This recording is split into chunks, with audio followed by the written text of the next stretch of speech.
لامحدود عمر رکھتا ہے عالی جناب.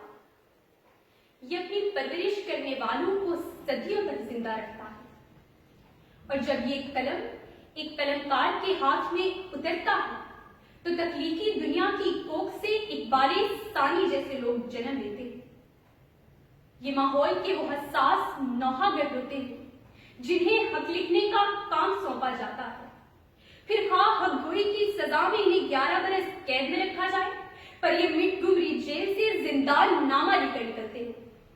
جب آمریت اپنے عروج پر ہوتی ہے تو وہ بے خطر ہو کر اپنے دور کے آوارہ بیکار کتوں کی سوئی ہوئی دم ہلاتے ہیں.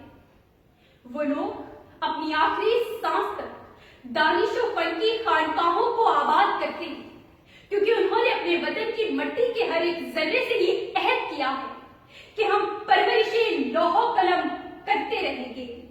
جو دل پہ گزرتی ہے رقم کرتے رہیں گے. ہم اس دور میں جی رہے ہیں عالی وقار کہ جہاں بازار ہنر میں لکھائی چند کوڑیوں کے عوض بک جاتا ہے. دل شکستگی اور قنوتیت کا لباس اوڑے ہوئے لوگ غم گمگشتہ میں کھوئے ہوئے نظر آتے ہیں کہ کہاں ہے وہ فیض جو ہمارے اتصال کی آواز بنتا تھا. کہاں ہے وہ فیض کہ جس کے لب آزاد تھے.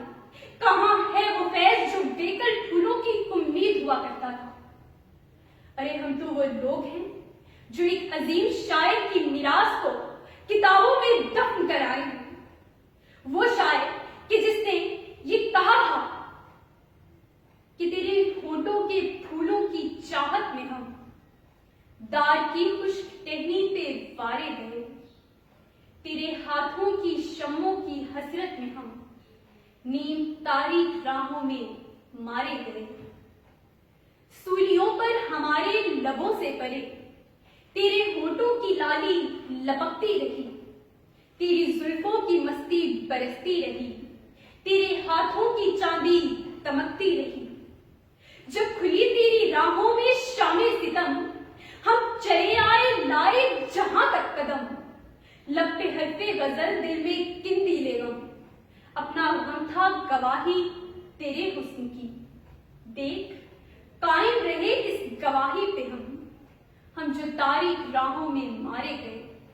ہم جو تاریک راہوں میں مارے گئے. ذی وقار اب ہمیں کل بلا کے ادب کی اکھڑتی ہوئی سانسوں کو بحال کرنا ہوگا. اس سے پہلے کہ لکھائی ناپید ہو جائیں اور قلم دم توڑ جائے ہمیں اس شمشیر سے کبرائے باطن کو مار دینی ہوگی. اس سے پہلے کہ یہ کند پڑ جائے ہمیں قلم کی جنبش سے امید کے ڈھلتے سورج کو بحال کرنا ہوگا. ہمیں اس شاعر کے نقش قدم پر چلنا ہوگا کہ جس کا کہنا تھا کہ متاع لوح و قلم چھن گئی تو کیا غم ہے کہ خونِ دل میں ڈبولی ہیں انگلیاں میں نے. زباں پہ مہر لگی ہے تو کیا کہ رکھ دی ہے ہر ایک حلقۂ زنجیر میں صبح میں نے.